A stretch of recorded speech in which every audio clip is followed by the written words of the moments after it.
এক কাপ সাবু দিয়ে খুব সহজে বাড়িতে বানিয়ে নিন এক ঝুড়ি রঙিন পাঁপড়। মুখে দিলেই মিলিয়ে যাবে। অবশ্যই একবার এই রঙিন পাঁপড়টা ট্রাই করে দেখবেন। একবার বানিয়ে নিলে সারা বছর সংরক্ষণ করতে পারবেন। এক কাপ সাবু কড়ার মধ্যে দিয়ে গ্যাসের আঁচ মিডিয়াম ফ্লেমে রেখে 4 থেকে 5 মিনিট ধরে নেড়ে নেবেন। সাবুটা ভালোভাবে ভাজা হয়ে গেছে, মিক্সির জারের মধ্যে তুলে নেবেন।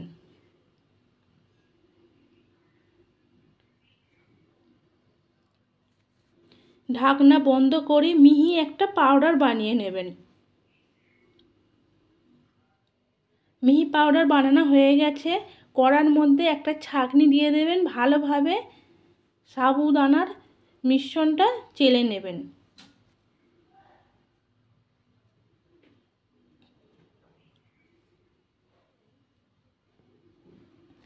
ডেলা ডেলা ভাবটা থাকলে সাবুদানার পাঁপড়টা ভালো লাগবে না।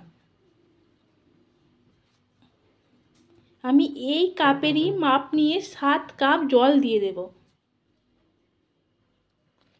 যখন পাঁপড়টা বানাবে বাটি বা কাপ নিয়ে বানাবেন, তাহলে জলটা দিতে সুবিধে হবে। 7 কাপ জল দেওয়া হয়ে গেছে, ভালোভাবে মিশিয়ে নেবেন। জলের সঙ্গে সাবুদানার পাউডারটা ভালোভাবে মিশিয়ে নেবেন, কোনো রকম ডেলা ভাব না থাকে।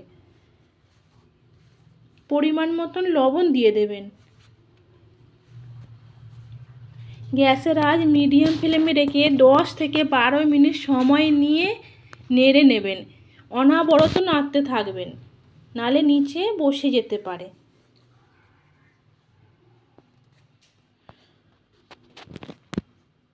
কতটা ঘন হয়ে গেছে দেখুন। গ্যাস বন্ধ করে নামিয়ে নেবেন। আমি 2 ধরনের কালার দিয়ে বানাবো পাঁপড়টা। বাটির মধ্যে সবুজ ফুড কালার দিয়ে ভালোভাবে মিশিয়ে নেব। তোমরা চাইলে অবশ্যই সাদা বানাতে পারো। পেপারের মধ্যে পাঁপড়গুলো বানিয়ে নেব। অবশ্যই এটা রোদের মধ্যে বানাতে হবে।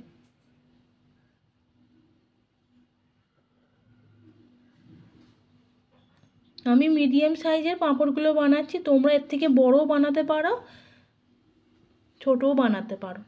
লাল ফুড কালার দিয়ে ভালোভাবে মিশিয়ে নিয়েছি, লাল পাঁপড় বানিয়ে নেব।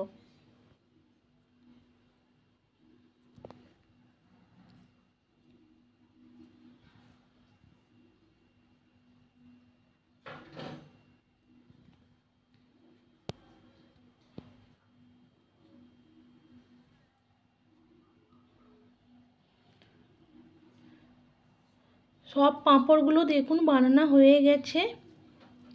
এক পিঠ শুকনো হয়ে গেছে। পাঁপড়গুলো আস্তে আস্তে উল্টে দেব।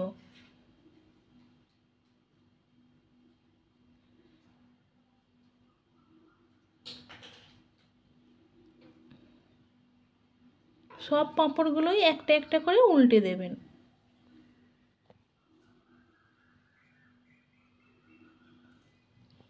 পাঁপড়গুলো দেখুন কতটা শুকনো হয়ে গেছে।